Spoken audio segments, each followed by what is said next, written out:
Something is breaking in our world. Systems that once felt stable are starting to crack. Governments are being questioned. Corruption is being exposed. Wars are rising, and more people than ever feel like reality itself is shifting. Some even describe strange memory inconsistencies, what's often called the Mandela effect. It feels like we're living through a reset, but what if this isn't random? What if this is what the end of an age actually looks like?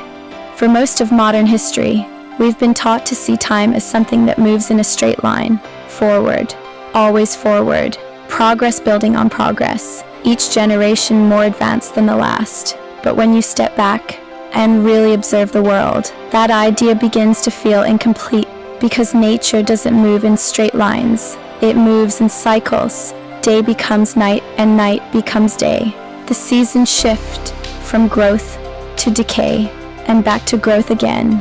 Even the human body moves in rhythms. Breath in, breath out, heartbeat after heartbeat. Everything pulses, everything oscillates. And when we look at human history, we begin to see something similar. Civilizations rise, they reach incredible heights. Then something happens. They decline, they fragment, and eventually, they disappear, only for something new to rise again. Ancient cultures didn't ignore this pattern, they studied it, and many of them came to the same conclusion. Time is not a line, it is a wheel, a repeating cycle of emergence, peak, decline, and renewal. And one of the ways this idea was preserved is through what we now call the ages. Earth doesn't just spin, it also slowly shifts. Over vast periods of time, there is a subtle movement, almost imperceptible within a human lifetime, but incredibly significant over thousands of years. This movement is known as the precession of the equinoxes, a slow, steady wobble in Earth's axis. That takes roughly 26,000 years to complete. As this happens, the position of the spring equinox, the point that marks the beginning of the solar year, slowly moves backward through the constellations of the zodiac. This means that over long periods of time, humanity experiences different ages, each associated with a different section of the sky, each lasting roughly 2,000 years.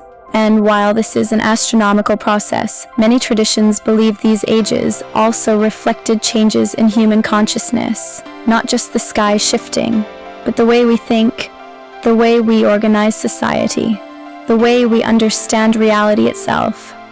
For roughly the last 2,000 years, humanity has been moving through what is often called the Age of Pisces. This age is deeply associated with themes of faith, belief, surrender, trust in something beyond the self. During this time, many of the systems that shaped our world emerged and expanded. Religious institutions became central to society. Authority structures became more defined. Truth was often something that came from outside, from teachings, from doctrine, from figures positioned above the individual. There was a sense that meaning came from aligning with something external, and for many, this provided structure, purpose, and direction. But it also created dependency, a reliance on systems to interpret reality rather than experiencing it directly. Even the symbolism of Pisces, the fish, appears again and again throughout this period across cultures, across belief systems, as if echoing the themes of the age itself. But no age lasts forever, and every system eventually reaches a point where it can no longer sustain itself.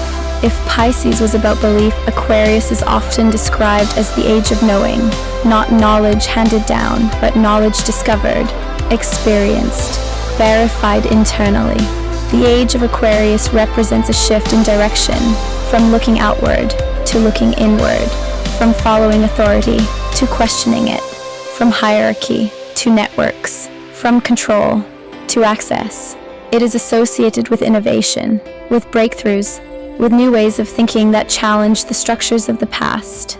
The symbol of Aquarius is the water bearer, but this is not literal water. It represents the flow of knowledge, the distribution of insight across humanity in a world shaped by Aquarius. Information is no longer confined to institutions. It becomes fluid, accessible, shared. And when you look at the world today, It's hard not to notice how closely this aligns with what is already beginning to happen. But transitions between ages are not gentle. They are not smooth.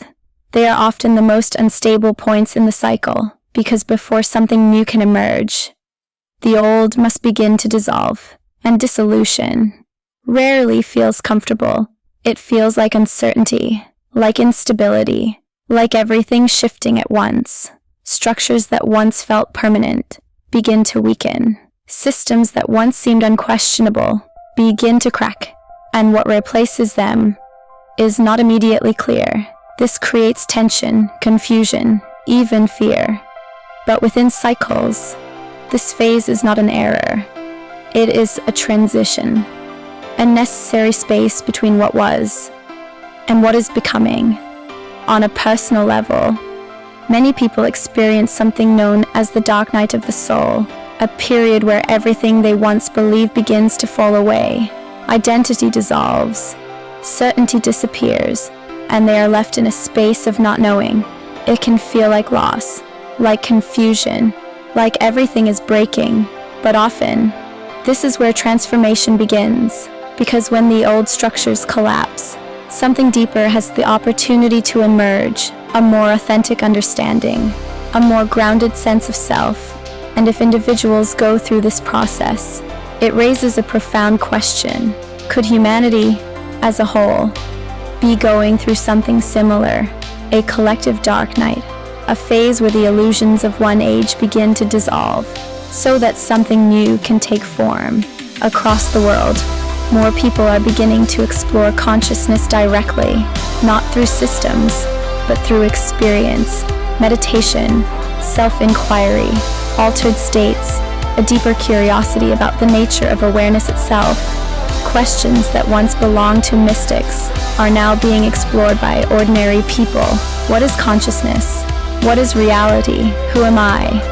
Beyond identity, there is a growing sense that something fundamental has been overlooked and that understanding it may change everything. At the same time, technology is evolving at an unprecedented rate. The internet has connected billions of people. Information flows freely across the world.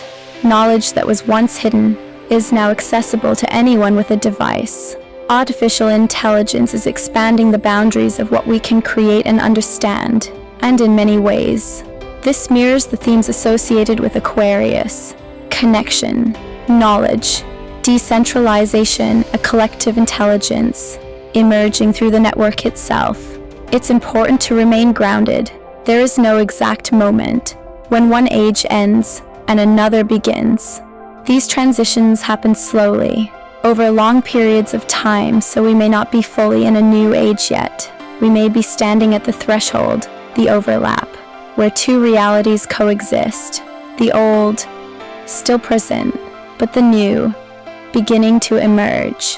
When we zoom out further, this pattern repeats again and again, in nature, in history, in human experience, cycles within cycles, nested layers of movement, expansion and contraction, growth and decay.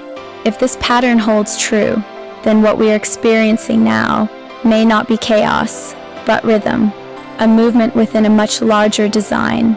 If we are living through the end of an age, then what we're witnessing may not be the breakdown of reality, but the transformation of it, the closing of one chapter, and the slow, unfolding beginning of another.